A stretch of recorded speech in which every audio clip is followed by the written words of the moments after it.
All right, here we go. True crime and half the time. All right, I'm doing this for you, Paul Dennison, just so I can try to explain this as succinctly as possible. Here we go. All right, in the case of Alex Murdaugh, you're trying to figure out or even like try to conceive of why a man, a prominent lawyer in the Low Country, would kill his wife and his son. He has two sons, and this was the younger one. And in order to understand that, it really is a complex story. Just going to try to get to the root of it. But the root of it starts with Paul, the son who was killed, drove drunk many times. He had been picked up for drunk driving numerous times, and also he wasn't even 21 all of those times. But because he comes from this dynasty of lawyers, it's like the grandpa and the father and the great grandpa, there's this whole like history that they have in this part of South Carolina, that they get away with murder, literally.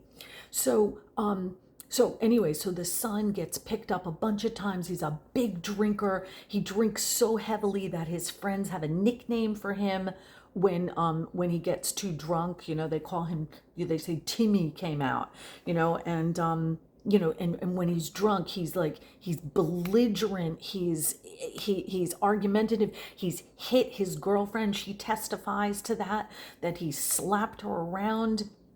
He won't listen to anybody, the kind of driver that you can't take the keys away from. And they couldn't on that particular night in question. So leading up to that were a lot of speeding, drunk driving, all sorts of little things that Paul managed to get out of because of his family connections. So on this particular night, they were taking the boat because, again, Paul was like funneling beer, glug, glug, glug, glug, glug, at the beginning of the night. This is the Low Country. A Saturday night out is day drinking and then going to some like barbecue pit where there's like roasting oysters and stuff. So that's what so it was him and his girlfriend and two other couples. And so anyway, he knew he couldn't get behind the wheel, so he gets one of the family motorboats. They drive it over to the place, but then they proceed to get even more drunk, stop in another bar, get even more drunk, and everybody's just like, Paul, you're driving like a maniac. And his best friend tries to take the take the wheel of the boat, and he's not having it. So what happens is they're driving down the river and he crashes into the sort of supports to a bridge. And when he crashes, everybody in the boat gets hurt except for him. Everybody gets hurt. His girlfriend has like lacerations on her hand. His best friend is like jaw is like completely dislocated. He's got a giant scar and a gash. But the girl, the one girl, Mallory Beach, this young girl, 19 years old, the best friend of Paul's girlfriend, goes flying out of the boat and is not seen again. So it later turns out that she suffered a head injury and then she drowned. It's horrible, it's tragic, and all the Murdaugh family cared about was trying to get Paul out of it. There is video footage in the hospital of Paul Murdaugh's dad, that would be Alec, and his father, the patriarch of the family, running around in the hospital room trying to talk to all the injured kids. It's like, oh, you're going under anesthesia to have your hand sewed up? Listen, let me just talk to you for a second. Let me talk to you. And then saying to the nurses, I represent her. I'm her lawyer. I got to talk to her first. And the people in the hospital are like, what is going on here? And they all know, everybody in the Low Country knows this family. So they know what they're up to. None of them are concerned about finding Mallory's body. All they're concerned about is that the story stays straight, that actually it wasn't Paul who was driving the boat, it was his best friend. And that, of course, turns out to be completely untrue. And every witness on the boat, that's alive can testify to that fact. So that's where the problems start. So just in a nutshell, Mallory Beach, the young girl, is found a week later, and now it's not just an accident, it's a manslaughter. It's a felon. No, it's a felony actually, because he was driving the boat intoxicated, and he's under 21. There's a whole bunch of charges against him, and this does not fly well with the Murdaugh family. So the parents of Mallory Beach hire an attorney who also knows Alec. You know, they all know each other. Alec tries to like bully him a little bit. He's like, what's this? You're representing the girl's family? You know, whatever. He gets annoyed about that, although he would have said that with a little bit more of a southern genteel accent. But yeah, this attorney takes on the case, and he files a wrongful death suit because the Murdaughs were so slippery in trying to get out of it and evade responsibility for Paul, and trying to push it off on, you know, the other kid and all of this stuff. They were all trying to protect Paul. Nobody seemed to care at all about Mallory. This attorney took over. He suggested to the Murdaugh attorney, because of course they had to have somebody, you know, represent them, that they settle this out of court because nothing was to be gained from the insurance on the boat, because the boat, I believe, had to be used, or you couldn't get insurance on it for like a drunk driving accident, which makes sense.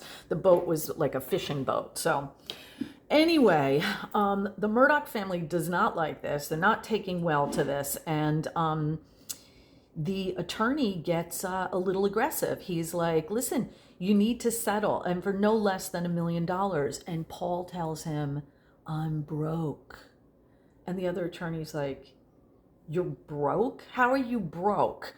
You know, the family owns, you know, they have family money, they have tons of property, they have an estate that goes on forever, they have a hunting lodge, they have assets, and not to mention he's still a working lawyer, so he has a whole bunch of cases that he's getting paid on.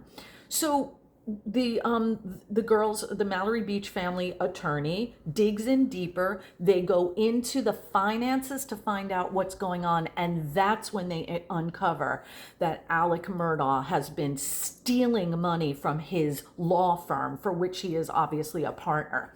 Stealing, embezzling. They were a like an injury attorney law firm. So they were taking money. He was taking money. Like if someone was made a paraplegic by an accident, Alec would skim off the top.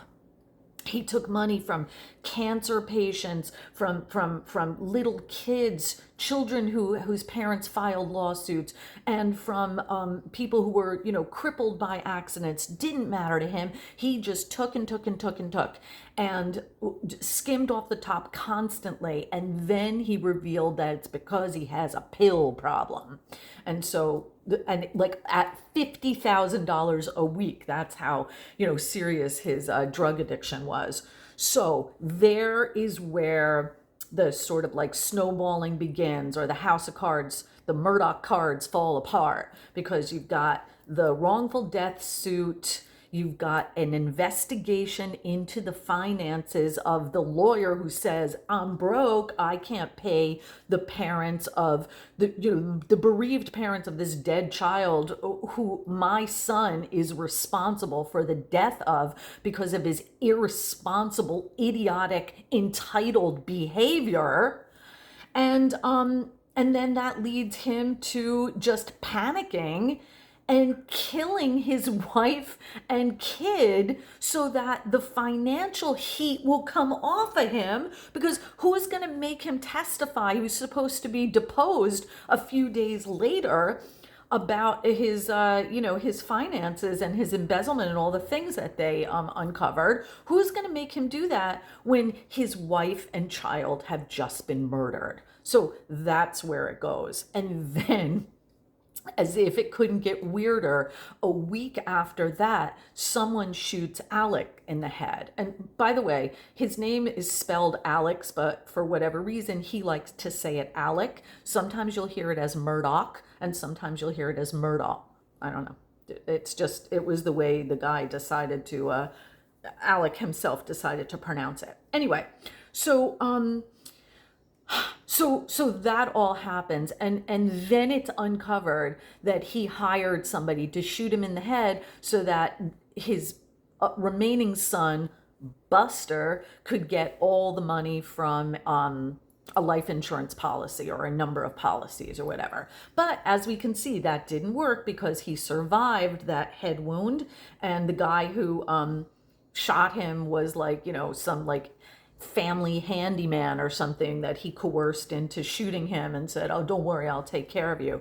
I don't know how he was going to do that from the grave, but whatever. He gave the guy some money, and I don't think there were any charges brought against him. So very complicated. And then, you know, in the end, the whole thing goes to trial. Alec plays, you know, I'm the innocent party here. I'm the victim. Somebody killed my son because of the boat accident. You know, he was being bullied. That's what they actually said. He was being bullied on social media because he had caused the death of this young girl. So, so yeah, and then the big kind of like smoking gun in all of this was that Snapchat. It's always Snapchat that solves these crimes. There's another big one where Snapchat was instrumental in finding a body. But in this case, there's a Snapchat video where you can hear Alex Murdaugh in the background talking with his son and his wife alive, time stamped and everything. Puts him at the scene of the crime. There's no getting out of it. He takes the stand. He says, "Oh, I lied. I was there, but I told everyone that I wasn't there because I knew it would look bad." Well, you were right. It looked bad. They found him guilty so quickly that the jury didn't even put in an order for dinner when they were deliberating. Yeah. So there's the story as quickly as I could tell it. Thank you.